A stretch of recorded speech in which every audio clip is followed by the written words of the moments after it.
Hello everyone, कैसे हो आप लोग। उम्मीद करती हूँ बहुत ही अच्छे होंगे। मैं रीना आपके अपने यूट्यूब चैनल सेंट्रल एकेडमी में स्वागत करती हूँ। जैसे कि आप जानते हैं नेक्स्ट सीटर दिसंबर 2023 और 24 वाला होने वाला है। तो उसके लिए मैं आप लोगों के लिए हिंदी का प्रीवियस ईयर क्वेश्चन लेकर आई हूँ, जो कि लेटेस्ट ऑनलाइन वाला जो 2023 में हुआ था।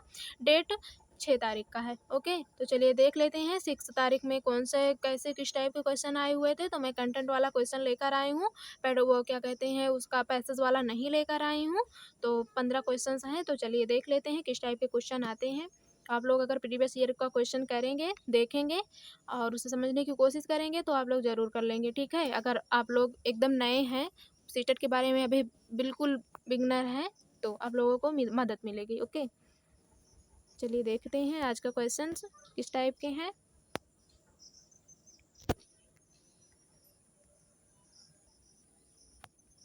पहला क्वेश्चन है, निम्नलिखित में से कौन सा सिद्धांत राष्ट्रीय पट्टाचर्या रूपरेखा 2005 के 5 निर्देशक सिद्धांतों में शामिल नहीं है। ठीक है, तो यहाँ पे कहा गया है एनईपी 2005 के 5 जो निर्देशक सिद्धांत हैं, उनमें से कौन सा ऐसा सिद्धांत है जो शामिल नहीं किया गया है। इन 4 ऑप्शनों में से हमें देखना है कि कौन सा शामिल नहीं किया गया है। अगर आप लोगों को पता है कि एनईपी के निर्देशक सिद्धांतों में कौन कौन सा शामिल है, तो आप लोग ज़रूर पता लगा लेंगे कि कौन सा इसमें से नहीं होगा। ठीक है, तो यहाँ पे ए नंबर देखेंगे, ज्ञान को विद्यालय से बाहर के जीवन से जोड़ना। ये बात कही गई है एनईपी में कि जो ज्ञान को विद्यालय से बाहर के जीवन से भी जोड़ना चाहिए, विद्यालय से ही नहीं जोड़े रखना चाहिए। नंबर बी है, यह सुनिश्चित करना कि अधिगम रटंत अधिगम पर निर्धारित ना हो। तो यह भी आप लोग अगर पढ़े होंगे तो यह भी दिया गया है एनईपी में कि रटंत पर आधारित ना हो। ठीक है, ये भी बात सही है। नंबर सी देखेंगे, पट्टाचर्या को इस प्रकार से समृद्ध करना कि वह बच्चों के समग्र विकास में मदद करे और पाठ्य पुस्तक केंद्रित ना हो। ठीक है, और नंबर डी देख लेते हैं, एक व्यावसायिक अध्यापक की भूमिका निभाना। तो यह भी क्या कहते हैं, आई थिंक उसमें निर्देशक में एनईपी 2005 में दिया गया है। ठीक है, यहाँ पे जो सी नंबर है, यहाँ पे दिया गया है पट्टाचर्या को इस प्रकार से समृद्ध करना कि वह बच्चों के समग्र विकास में मदद करे और पाठ्य पुस्तक केंद्रित ना हो। तो एनईपी में ये एकदम से नहीं कहा गया है कि जो है समग्र विकास में मदद करे लेकिन पाठ्य पुस्तक केंद्रित ना हो। पाठ्य पुस्तक केंद्रित होने की एकदम से बात नहीं की गई है, बाल केंद्रित होना चाहिए, लेकिन पाठ्य पुस्तक को क्या कहते हैं नकारा भी नहीं गया है कि पाठ्य पुस्तक को लिया ना जाए। पाठ्य पुस्तक भी रखना है एंड बच्चे को क्या कहते हैं केंद्र मानकर पढ़ाना है। ठीक है, यहाँ पे इस बात को कहा गया है किसमें, एनईपी 2005 में। इसलिए यहाँ पे यही बात गलत है, तो जो गलत है वही वाला सही है। ठीक है, तो यहाँ पे ये वाला सही हो जाएगा। ओके, आगे चलिए देख लेते हैं, भाषा की अंतर संबंधित व्यवस्थाओं में क्या शामिल है।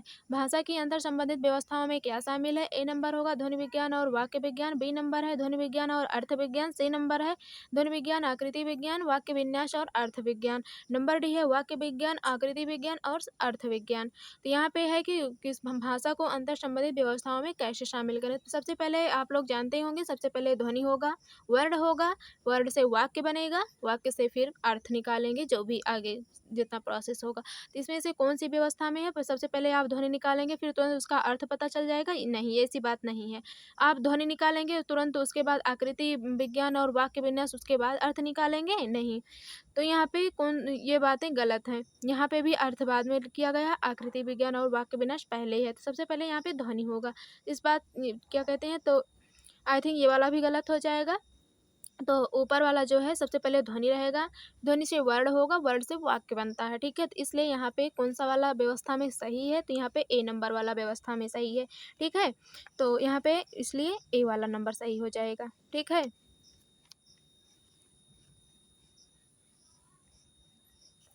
तो क्या कहते हैं भाषा की अंतर संबंधित व्यवस्थाओं में क्या शामिल है, ध्वनि विज्ञान और वाक्य विज्ञान शामिल है। आप लोग याद रखिएगा, क्या कहते हैं भाषा की अंतर संबंधित व्यवस्थाओं में क्या शामिल है, तो ध्वनि विज्ञान और वाक्य विज्ञान शामिल है। ठीक है, आप लोग याद रखिएगा। चलिए आगे देखते हैं, किसके द्वारा शिक्षार्थियों को व्यक्तिगत भूमिकाओं के आवंटन के बिना विशिष्ट संदर्भों में लक्ष्य भाषा के प्रयोग के अवसर दिए जाते हैं।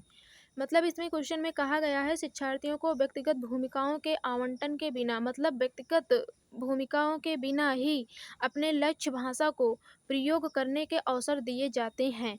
प्रतियोगिता में अपने लक्ष्य को क्या कहते हैं प्रयोग करने के अवसर दिए जाते हैं? नहीं। सिमुलेशन में? नहीं। रोल प्ले में? नहीं। अभिव्यक्ति में दिए जाते हैं। अभिव्यक्ति एकमात्र ऐसी चीज़ है जिसमें बच्चा अपनी भावनाओं को, अपने अंदर की मतलब जो भी वो सोच विचार कर रहा है, जो भी उसके अंदर में बातें हैं, वो सारा अभिव्यक्त कर सकता है। ठीक है, इसलिए यहाँ पे कौन सा वाला सही हो जाएगा? अभिव्यक्ति में। अभिव्यक्त में अपनी बातों को प्रकट कर सकता है, रख सकता है। ठीक है, अपनी लक्ष्य भाषा के प्रयोग के अवसर दिए जाते हैं, तो हो जाएगा इसमें अभिव्यक्ति वाला ए नंबर। ठीक है, तो यहाँ पे ए नंबर सही हो जाएगा। बच्चे भाषा सीखने की क्षमता के साथ पैदा होते हैं, मुख्यतः यह किसका विचार है या कौन कहते थे? नंबर ए देख लेते हैं, L S Vygotsky. Number B Ivan Pavlov. Number C Noam Chomsky. Number D Jean पियाजे। तो जन्मजात के साथ बच्चे पैदा होते हैं, बच्चे भाषा सीखने की क्षमता के साथ पैदा होते हैं। यह किसका विचार है? यह नोम चॉम्स्की का विचार है। ठीक है, तो बच्चे भाषा सीखने की क्षमता के साथ आई थिंक जन्मजात होते हैं। जो नोम चॉम्स्की थे ये जन्मजात थे, ये कहते थे कि जो बच्चे होते हैं वो भाषा को सीखने की क्षमता के साथ पैदा होते हैं। ठीक है, तो यहाँ पे कौन सा वाला सही हो जाएगा? यहाँ पे सी नंबर सही होगा। ठीक है, आगे देख लेंगे। मैंने चाट खाई और फिर मैंने हंसी। शर्मिला का यह भाषा प्रयोग मुख्यतः किस ओर संकेत करता है? तो पहले मैंने चाट खाई और फिर मैंने हंसी, तो यहाँ पे क्या कहते हैं? व्याकरणिक नियमों में कमी है। ठीक है, ए नंबर देख लेते हैं, व्याकरण नियमों की जानकारी ना होना। नंबर बी, नियमों का अति सामान्यीकरण। नंबर सी, भाषा प्रयोग में असावधानी। नहीं, भाषा तो प्रयोग कर ही रहा है कि मैंने चाट खाई और उसके बाद मैंने हंसी, मैंने हंसा। ओके, नंबर डी देखेंगे, भाषा की समझ ना होना। उसे भाषा की भी समझ है क्योंकि वो चाट खाई, उसने बताया कि मैंने चाट खाई फिर मैंने हंसी। ठीक है, तो उसे भाषा की भी समझ है। ठीक है, भाषा प्रयोग मुख्यतः किशोर संकेत करता है, तो ये मतलब कि इधर उधर रखा है। ये ऐसे भी लिख सकता था, अगर उसे व्याकरण नियमों का ज्ञान होता तो लिख सकता था कि मैंने चाट खाया और मैंने हंसा, मैं चाट खाया और हंसा। ठीक है, ऐसे हो सकता था। तो इसमें बच्चे को क्या नहीं पता है? तो इसमें बच्चे को व्याकरण नियमों की जानकारी नहीं है। ठीक है, वह अपने अपने वाक्य को तो रख रहा है, मतलब अपनी बातों को तो आई थिंक रख रहा है, लेकिन उसे अपने व्याकरणिक नियमों की जानकारी नहीं है। ठीक है, तो यहाँ पे कौन सा सही होगा? व्याकरणिक नियमों की जानकारी ना होना। अगर ये वाला वाक्य मतलब ये वाला ए नंबर ऑप्शन ना होता तो हम बी नंबर पे लगा सकते थे, नियमों का अति सामान्यीकरण। ठीक है, अगर यहाँ पे व्याकरण नियमों की जानकारी ना होना दिया गया है तो इसलिए यहाँ पे पहला नंबर सही होगा। ठीक है, उसे व्याकरण नियमों की जानकारी नहीं है। ठीक है, इसलिए वो इधर उधर करके मतलब बोल रहा है। ठीक है, लिखित कार्य की जांच में बच्चों की सहायता लेने से ए नंबर होगा, केवल पठन कौशल का अभ्यास होता है। नंबर भी, बच्चे ज़्यादा गलतियां ढूंढना सीख जाते हैं। नंबर सी, बच्चों को दूसरे के हस्तलिखित सामग्री को पढ़ने का अवसर और अवलोकन क्षमता के विकास का अवसर मिलता है। नंबर डी है, बच्चे दूसरों के विचारों से परिचित होते हैं। तो यहाँ पे आप लोग जान ही लिए होंगे कि लिखित कार्य की जांच में बच्चों की सहायता लेने से क्या होगा।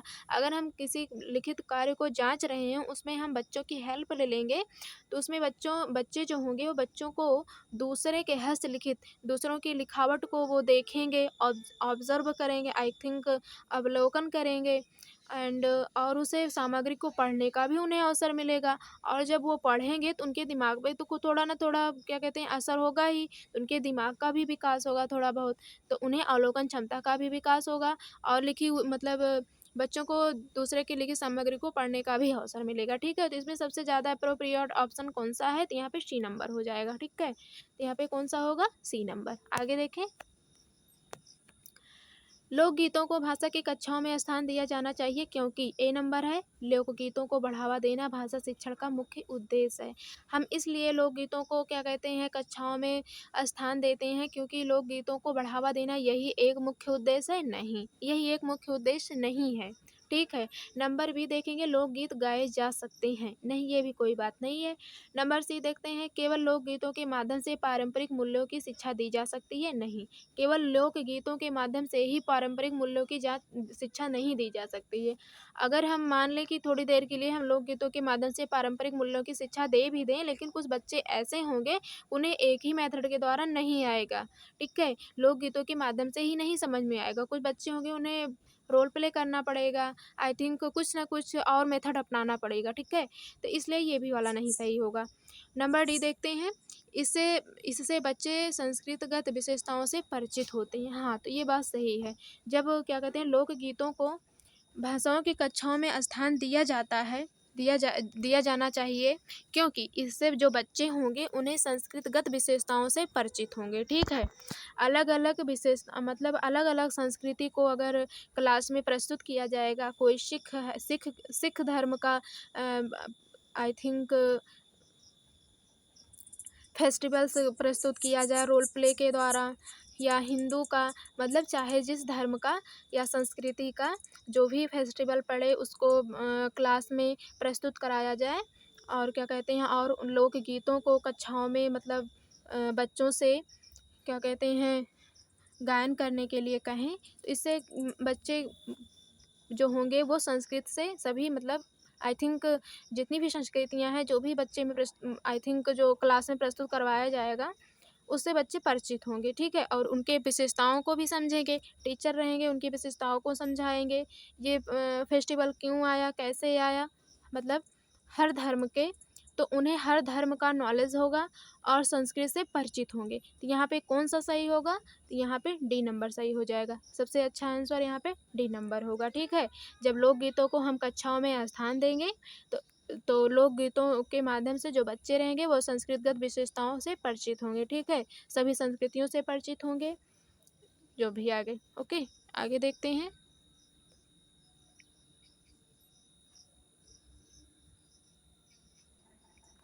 अगला है, पाठ पढ़कर बच्चों से प्रश्न बनवाने से। अगर मतलब कि टीचर्स हैं, टीचर लोग क्या कहते हैं, पाठ पढ़ा दिए, उसके बाद उसमें से बच्चों से बोल रहे हैं कि इसमें से प्रश्न बनाओ, ठीक है। तो इससे क्या होगा, प्रश्न बनवाने से क्या होगा, ए नंबर, इस बात का पता चलता है कि बच्चे प्रश्नवाचक शब्दों से परिचित हैं या नहीं। केवल हमें प्रश्नवाचक शब्दों से ही तो मतलब नहीं है। नंबर भी देखते हैं, शिक्षक को यह जानने का अवसर मिलता है कि बच्चों ने पाठ को कितनी गहराई से समझा है। नंबर सी, कक्षा कार्य की अच्छी युक्ति पूरी होती है। नंबर डी, प्रश्न बनाने की आदत का विकास होता है। नहीं, तो अगर पाठ पढ़ाकर टीचर बोलते हैं कि बच्चे इस पाठ में से प्रश्न बनाओ, अपने अनुसार प्रश्न बनाओ, तो प्रश्न बनाने का इसमें अर्थ यह हुआ कि जो शिक्षक यह जानना चाह रहा है, शिक्षक को यह जानने का अवसर मिलता है कि बच्चों ने पाठ को कितनी गहराई तक पढ़ा और समझा है। अगर वह समझा होगा तो वह प्रश्न बनाएगा उसी मतलब अनुसार, तो उसे क्या कहते हैं, टीचर को समझ में आ जाएगा, ठीक है, कि बच्चे ने कितनी गहराई से पाठ को समझा और पढ़ा है। ओके, तो यहाँ पे ये वाला सही हो जाएगा। कौन सा, बी नंबर। किसी भाषा कक्षा में कहानी कथन की आवश्यकता के संदर्भ में कौन सा तर्क उचित नहीं है। ए नंबर है, सभी बच्चों को भाषा सुनने का परिवेश मिलता है। सभी बच्चों को भाषा सुनने का परिवेश मिलता है। नंबर बी, सभी बच्चों की क्षमता को ध्यान में रखते हुए यह उचित नहीं। बच्चों को शब्द भंडार के विकास के अवसर प्राप्त होते हैं। Number C. नंबर डी है, सभी बच्चों की क्षमता अनुसार कल्पना शक्ति का विकास होता है। तो इसमें से कौन सा सही होगा, तो इसमें पूछा गया है कौन सा उचित नहीं है, तो इसमें से कौन सा उचित नहीं है,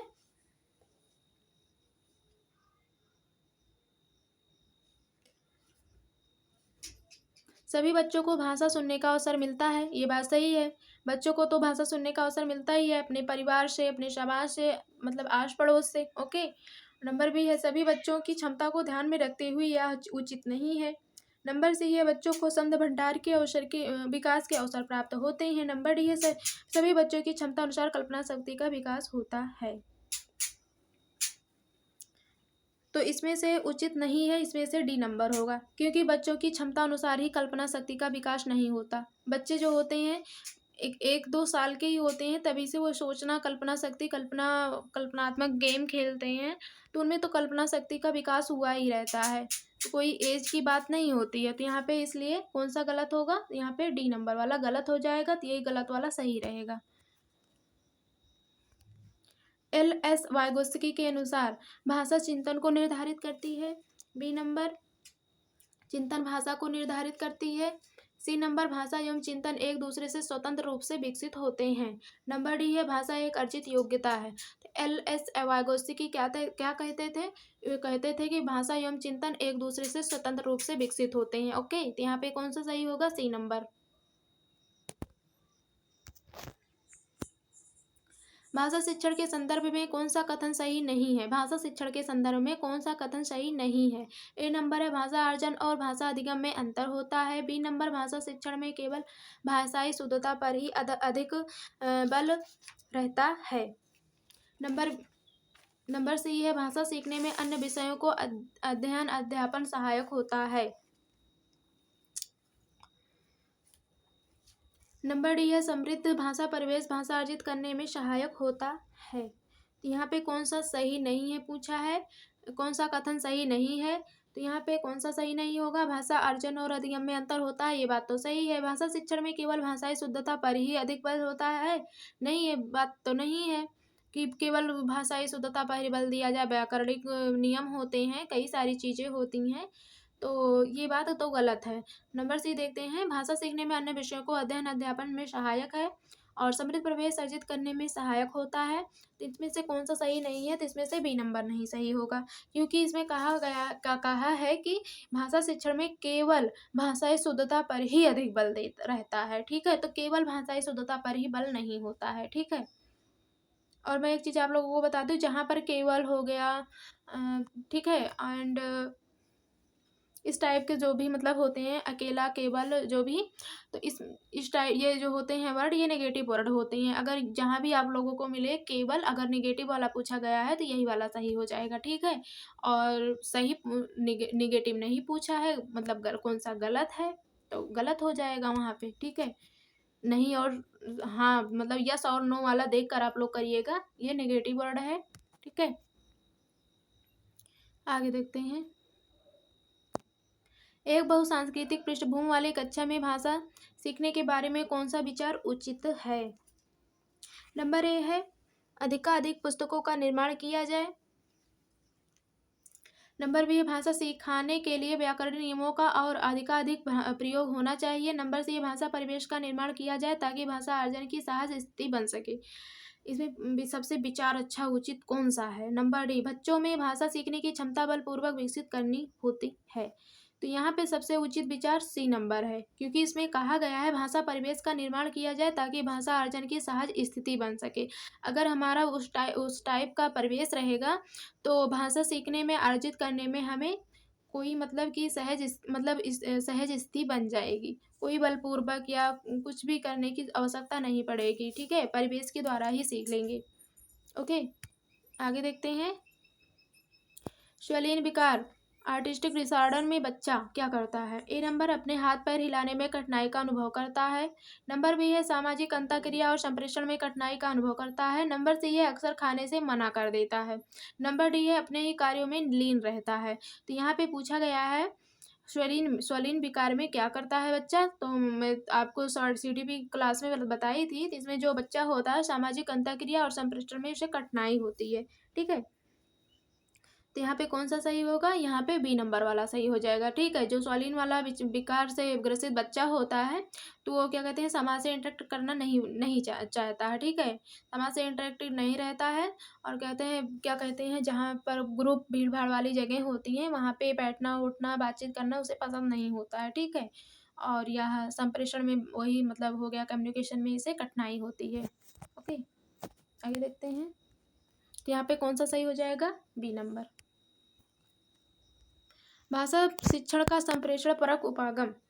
भाषा शिक्षण का संप्रेषण परक उपागम। ए नंबर है भाषिक संरचनाओं की जानकारी पर बल देता है। बी नंबर है संदर्भ में भाषा प्रयोग की कुशलता पर बल देता है। सी नंबर है मातृभाषा प्रयोग का निषेध करता है। डी नंबर है बोलना कौशल पर बल देता है। भाषा शिक्षण का जो संप्रेषण परक उपागम है, आई थिंक बोल चाल, मतलब जो हम कम्युनिकेट करते हैं, आई थिंक जो बोलते चालते हैं, मतलब ये पूछा है कि इस उपागम में हम किस पर बल देते हैं? भाषाई संरचनाओं की जानकारी पर बल देते हैं, मातृभाषा के प्रयोग का निषेध करते हैं, नहीं निषेध नहीं करते हैं, बोलना कौशल केवल बोलने कौशल पर ही बल नहीं देते हैं। ओके, भाषाई संरचनाओं की जानकारी पर बल देता है नहीं, तो यहाँ पे हो जाएगा संदर्भ में भाषा के प्रयोग पर बल देता है। ओके, क्योंकि यहाँ इसमें पूछा ही गया है संप्रेषण परक उपागम क्या है, संदर्भ में भाषा प्रयोग की जितनी अच्छी हो सके, आई थिंक में मतलब संदर्भ में भाषा प्रयोग की कुशलता पर बल देता है। ओके, यहाँ पे बी नंबर सही हो जाएगा। ठीक है, आगे देखते हैं। भाषा शिक्षण की कौन सी विधि मातृभाषा को मध्यस्थ बनाए बिना दूसरी भाषा को सीखने पर बल देती है? तो इसमें से कौन सी ऐसी विधि है कि हम मातृभाषा को मध्यस्थ बनाए बिना भी हम दूसरी भाषा को सीख लेते हैं? तो यहाँ पे कौन सा हो जाएगा? तो यहाँ पे नंबर ए है द्विभाषीय विधि, नंबर बी है अनुवाद विधि, नंबर सी है व्याकरण एवं अनुवाद विधि, नंबर डी है प्रत्यक्ष विधि। तो आपको पता ही होगा जो क्या कहते हैं प्रत्यक्ष विधि होती है उसमें क्या कहते हैं मातृभाषा को मध्यस्थ बनाए बिना ही हम दूसरी भाषा को सीख लेते हैं। जैसे आप लोग कहीं गए, कहीं घूमने गए या कहीं पर भी गए और वहाँ पे कुछ दिन तक रुक गए, 4 महीने 6 महीने जो भी व्हाटएवर क्या कहते हैं, तो वहाँ पे ऑटोमेटिक आप लोग वहाँ की भाषा सीख लेंगे। नहीं तो मतलब सारी भाषाएँ नहीं सीख पाएँगे तो थोड़ी बहुत तो सीख ही जाएँगे, ठीक है? तो यहाँ पे वहाँ पे जो हम अपनी मातृभाषा में जाते हैं, जहाँ भी गए रहेंगे आप, तो वहाँ पे आपकी मातृभाषा का कोई संबंध नहीं रहेगा, अपने आप ही सीख लेंगे, ठीक है? तो यहाँ पे प्रत्यक्ष विधि हो जाएगा, ठीक है? कि हम अपनी मातृभाषा को मध्यस्थ बनाए बिना ही दूसरी भाषा को आसानी से सीख लेते हैं। कहीं रहकर, कहीं जाकर क्या कहते हैं दूसरी भाषा आसानी से सीख लेते हैं। ओके, तो यहाँ पे कौन सा सही हो जाएगा? यहाँ पे डी नंबर सही हो जाएगा, प्रत्यक्ष विधि। अगर आपसे पूछा जाए कि मातृभाषा को मध्यस्थ बनाए बिना ही हम दूसरी भाषा को सीख लेते हैं तो वहाँ पे हो जाएगा प्रत्यक्ष विधि। तो आप लोग ध्यान रखिएगा। ओके, आगे देखते हैं। बस आज के लिए इतना ही। ये था, आपको तो मैं पहले ही बता दी थी, ये 6 तारीख 2023 ऑनलाइन वाला पेपर था 6 तारीख का। और आप लोग देखिएगा, फिर से दोबारा से देख लीजिएगा, अच्छे से मतलब कीजिएगा। मैं आप लोगों को सारे PYQs करा दूँगी। अगर आप लोग ढंग से PYQs ही ध्यान से पढ़ लेंगे, कर लेंगे तो आपका सीटेट एग्ज़ाम क्लियर हो जाएगा। ओके, तो मिलते हैं कल नेक्स्ट क्लास में। ओके, धन्यवाद।